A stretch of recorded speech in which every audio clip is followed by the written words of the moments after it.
Good morning, everyone. My name is Anne Marie. Today is Thursday, August the 3rd, and this is the Moneyball Morning Report for the Benzinga Pro platform. We just had some really interesting jobs numbers. Productivity up. Of course, the big number is tomorrow, and so I suspect we have a little bit of sideways trading. We've got some really big earnings coming after the close today. I might do some adjusting in Amazon because one of those looks like they might go deep into the money. I don't know yet though, but we did the PayPal earnings, we did the Shopify earnings, and those are going to pay out very nicely for us, coming right into those targets that we find most agreeable for us, even as the market does these wacky things. All right, so let's take a look at SPY. Where are we? Trying to cut down on the number of lines, but you can see, again, what do you do when you are looking at a chart? You take the candle in motion and do candles to the left. Right now that says support zone sitting right about 448, 449. And so you can see the traders coming into and just below this area, and then all of a sudden buyers come in. Notice there is no wick here for the morning with SPY trading. That's very bullish. Okay, so what have we done? Well, as suspected, we came down into this edge, but we also broke it. My suspicion was that buyers would try to come in and hold. They did, but then it collapsed after they fought for, let's take a look at the hourly chart. I think they fought for maybe 2-3 hours and then collapsed. Right? Let's have a peek. August the 2nd. This is pre-market. And this is the trading day. All right, so you can see that they really fought for maybe 4 hours before it collapsed into the close, and then immediately bounced in the overnight, broke down again. Bank of England raised rates. They've got themselves a little bit of a pickle over there. From the opening, everybody just started buying the dip. And so we go, well, why are they buying the dip? We can see this sort of thing. We can see this sort of thing. Old resistance, new support. People are still buying the dip. Why? Up, up. And then if we go back to our daily, of course, it's going to be up. So what happens when price action shows bullish motion across multiple time frames? Hat tip to the lovely Brian Shannon, who really brought me into the multiple time frames event. You can see, hey, they're all buying. And so you're looking for buyers. They're probing for where the buyers are going to come in. And we don't know exactly where that is. Just like this right now. Are we above the low of yesterday? No. Are we above this congestion level? No. When we pushed up, trying to get to the close, immediately sold off. So sellers are in charge in the near term here, but buyers have said, you know what? I'm putting a floor in. So what does that say to us? Well, we're in a fade. High, low, same high, lower, low, lower, high, lower, low, lower, high, lower, low.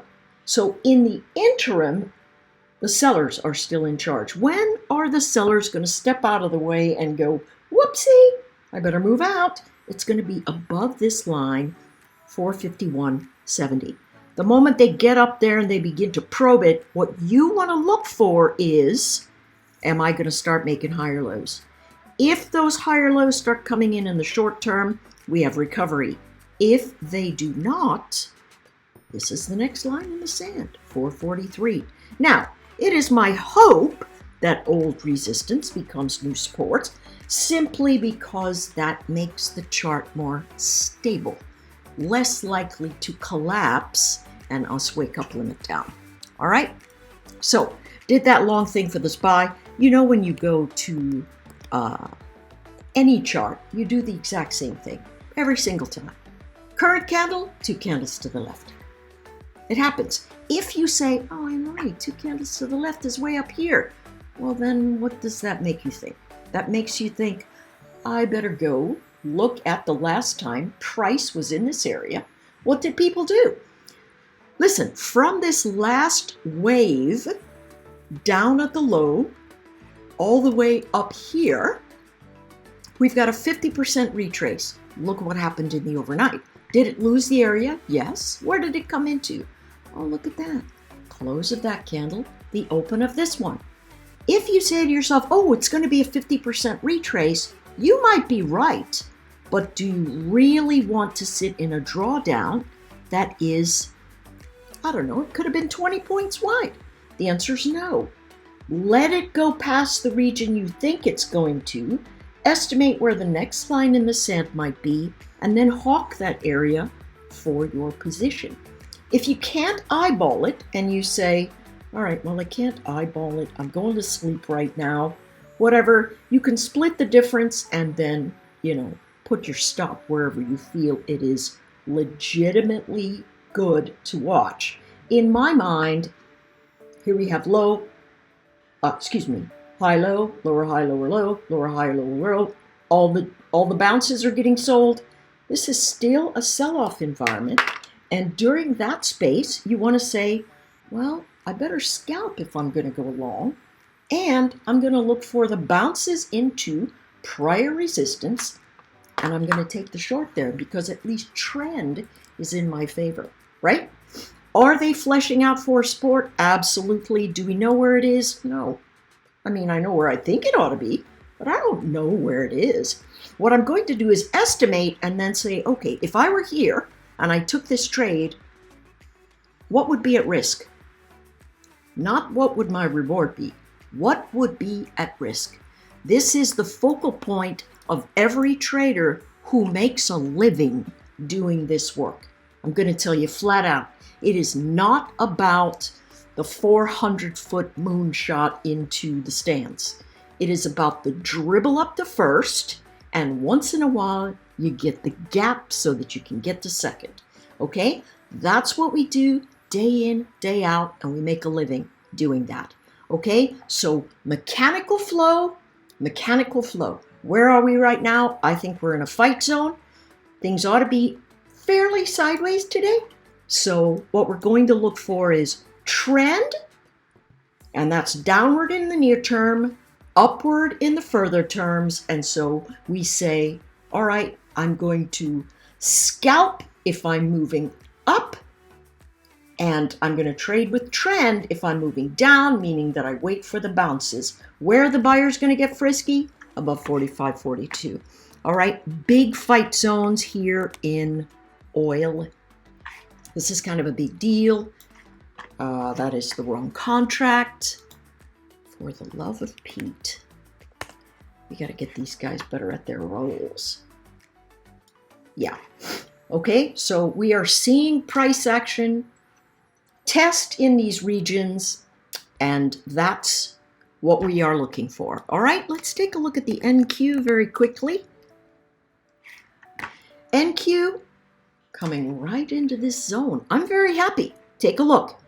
Who's going to be looking around here? That would be buyers. Why? Old resistance, new support. So are you going to jump in and buy? No. You get down into your tight time frame. I don't know where you want it to be. Maybe you're a 5-minute trader. Wherever it is, just remember the big picture.